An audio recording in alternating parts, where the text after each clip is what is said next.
এতক্ষণ ধরে ডাকছি, শুনছিস না? গাছের ডালে এভাবে ঘুমিয়ে থাকলে কি চলবে?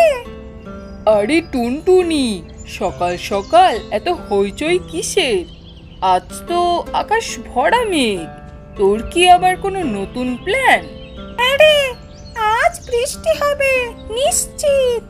ভাবলাম বৃষ্টির দিনটা একটু স্পেশাল করে তুলি। চল না, গাছের ওপরেই পিকনিক করি। গাছের ডালে পিকনিক? দারুণ আইডিয়া, কিন্তু খাবার কি আনবি তুই? আমি তো আগে থেকেই তৈরি।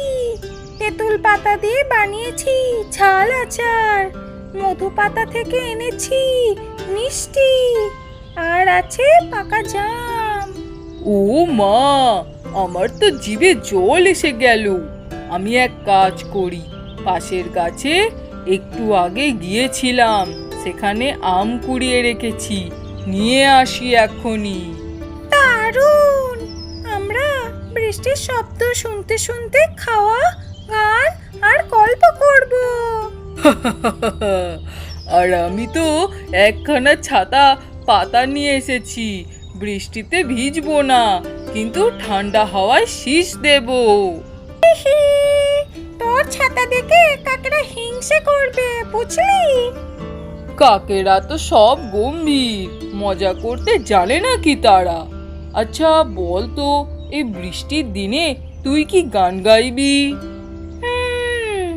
ঝড়ো ঝড়ো বৃষ্টি পড়ে, পাতায় বাজে তান, দুজনে মিলে গান গাই, খাই আমার জাম।